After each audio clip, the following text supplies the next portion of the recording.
ಹಾಸನದಲ್ಲಿ ದಳಪತಿಗಳ ಬೃಹತ್ ಶಕ್ತಿ ಪ್ರದರ್ಶನ ನಡೆದಿದೆ. ಸಮಾವೇಶದಲ್ಲಿ ಕಾಂಗ್ರೆಸ್ ವಿರುದ್ಧ ಎಚ್ಡಿಡಿ ಗುಡುಗಿದ್ದಾರೆ. ರೇವಣ್ಣನ ಕುಟುಂಬ ಮುಗಿಸೋದಕ್ಕೆ ಉಡುಗೊರೆ ಕೊಟ್ಟಿದ್ದಾರೆ. ರೇವಣ್ಣನ ಬಂಧಿಸಿದ ಎಸ್ಐಟಿ ಅಧಿಕಾರಿಗಳಿಗೆ ಉಡುಗೊರೆ. ಕಾಂಗ್ರೆಸ್ ವಿರುದ್ಧ ದೇವೇಗೌಡರು ಗಂಭೀರ ಆರೋಪವನ್ನು ಮಾಡಿದ್ದಾರೆ. ರೇವಣ್ಣನನ್ನ ಬಂಧಿಸಿರುವಂತಹ ಎಸ್ಐಟಿ ಅಧಿಕಾರಿಗಳಿಗೆ ಉಡುಗೊರೆ ನೀಡಲಾಗಿದೆ ಅಂತ ಬೃಹತ್ ಸಮಾವೇಶದಲ್ಲಿ ಗುಡುಗಿದ್ದಾರೆ ಎಚ್ಡಿಡಿ. ಯಾವ ರೇವಣ್ಣವರು ಹಗಲು ರಾತ್ರಿ ದುಡಿದು ಈ ಜಿಲ್ಲೆಯ ಪ್ರಗತಿಗೆ ಹೋರಾಟ ಮಾಡಿದ್ದು ಅವನ್ನ ತುಳಿಲೇಬೇಕು. ಸ್ವಲ್ಪ ಸಮಾಧಾನ, ಅವನ್ನ ತುಳಿಲೇಬೇಕು.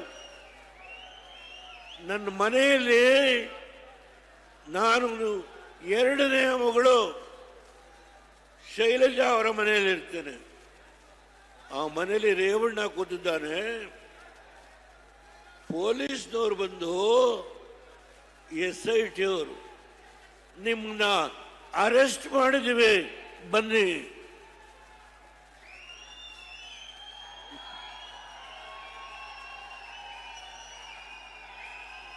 ನಿಮ್ಮನ್ನ ಅರೆಸ್ಟ್ ಮಾಡಿದ್ದೀವಿ ಬನ್ನಿ. ಈ ಮಾತನ್ನ ಹೇಳಿದವರು SITಯ ಅಧಿಕಾರಿಗಳು. ಇವತ್ತು SITಯ ಅಧಿಕಾರಿಗಳಿಗೆ ಉಡುಗೊರೆಯನ್ನ ಕೊಟ್ಟಿದ್ದಾರೆ.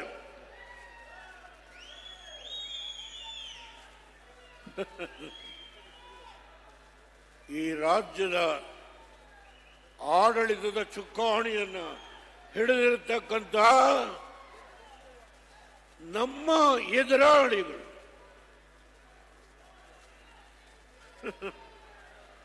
ಹೇಳ್ತಾರೆ,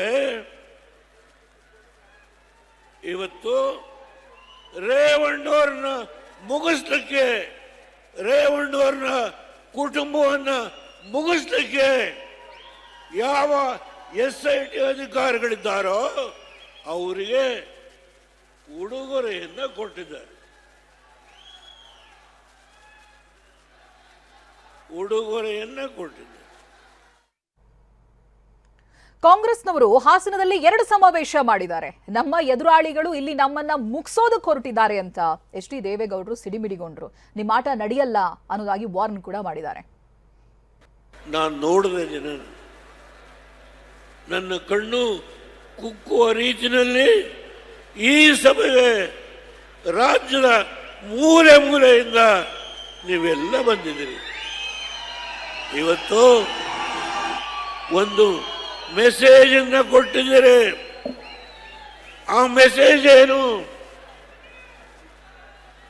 ಯಾರು ಆಡಳಿತ ನಡೆಸ್ತಾ ಇದ್ದಾರೋ ಅವರಿಗೆ ನಿಮ್ಮ ಆಟ ನಡೆಯೋದಿಲ್ಲ. ನಾವು ಇದ್ದೇವೆ. ಕುಮಾರಸ್ವಾಮಿ ಅವರಿಂದ, ರೇವಣ್ಣವರಿಂದ ನಾವು ಇದ್ದೇವೆ, ಬದುಕಿದ್ದೇವೆ. ನಾವು ನಿಮ್ಮನ್ನ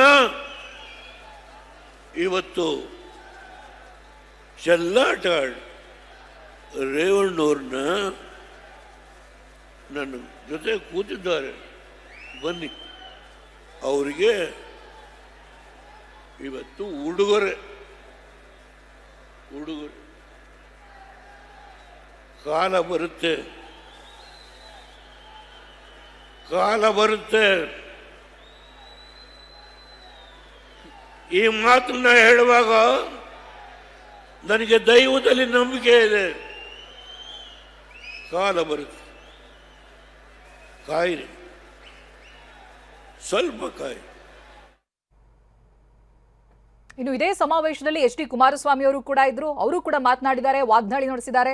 JDS ಶಕ್ತಿ ಎಲ್ಲಿದೆ ಅಂತ ಹೇಳೋರಿಗೆ ಇಲ್ಲಿದೆ ಶಕ್ತಿ ಅನ್ನೋ ಸಂದೇಶ ರವಾನಿಸಿದ್ದಾರೆ. ಬನ್ನಿ ನೋಡೋಣ.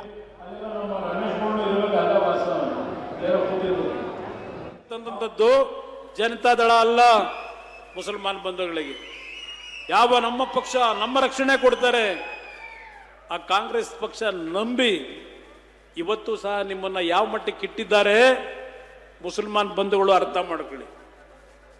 ಇವತ್ತು ಅವರೆಲ್ಲ ಬೀದಿಲಿದ್ದಾರೆ. ತಣಿ ಸಂದರ್ಭ ಭಾಗದಲ್ಲಿ ಅಲ್ಲೆಲ್ಲ ನಮ್ಮ ರಮೇಶ್ ಗೌಡ್ನು ಇರಬೇಕು, ಅಲ್ಲೇ ವಾಸವನೆ, ಇಲ್ಲೆಲ್ಲ ಕೂತಿರ್ಬೇಕು. ಪಾಪ ಅವ್ರು ಅಳುತ್ತಾರೆ. ನಾವು 50 ಲಕ್ಷ 30 ಲಕ್ಷ ಹಣ ಕೊಟ್ಟು ಖರೀದಿ ಮಾಡಿದ್ದೀವಿ, ಯಾತಕ್ಕೆ ನಮ್ಮನ್ನು ಈ ಥರ ಮಾಡ್ತಾ ಇದ್ದೀರಿ? ಎಲೆಕ್ಟ್ರಿಸಿಟಿ ಬಿಲ್ ಕಟ್ಟಿಸ್ಕೊಂಡಿದ್ದೀರಿ, ನೀರಿಗೆ ಬಿಲ್ ಕಟ್ಟಿಸ್ಕೊಂಡಿದ್ದೀರಿ. ಅಂಥವ್ರನ್ನ ಬೀದಿಗೆ ತಂದು ಹಾಕಿ ನಿಮ್ಗೆ ಏನಾದರೂ ಮಾನವೀಯತೆ ಮನುಷ್ಯತ್ವ ಇದೆಯಾ ಈ ಸರ್ಕಾರಕ್ಕೆ? ಸಣ್ಣ ಸಣ್ಣ ಮಕ್ಕಳು, ಗರ್ಭಿಣಿ ತಾಯಂದರು ಬೀದಿಲಿ ಮಲಗಿದ್ದಾರೆ ಚಳಿ ಒಳಗೆ. ಒಂದು ಬೆಡ್ಶೀಟ್ ಅಂತ ಒಂದು ಆಡಳಿತದಲ್ಲಿ ಹೆಸರಿದ್ದಂಥ ಈ ಒಂದು ರಾಜ್ಯ ಬ್ರೋಕರ್ಗಳು, ಲೂಟಿಕೋರರ ಸರ್ಕಾರವಾಗಿ ಇವತ್ತೇನು ನೋಡ್ತಾ ಇದ್ದೀರಿ? ನನ್ನ ರೈತ ಬಂಧುಗಳ ಬದುಕಿನ ಜೊತೆ ಚೆಲ್ಲಾಟವನ್ನು ಆಡ್ತಾ ಇದ್ದಾರೆ. ಇವತ್ತು ಕೇವಲ ಒಂದು ಮುಖ್ಯಮಂತ್ರಿಯ ಕುರ್ಚಿಗೆ ಕಳೆದ 2.5 ವರ್ಷಗಳಿಂದ ನಡೀತಿರ್ತಕ್ಕಂಥ ಈ ನಾಟಕವನ್ನು ಸಹ ನೋಡ್ತಾ ಇದ್ದೀರಿ. ಅವರಿಗೆ ರಾಜ್ಯದ ಜನತೆಯ ನೋವಿಗೆ ಸ್ಪಂದಿಸ್ತಕ್ಕಂಥ ಸಮಯ ಇಲ್ಲ.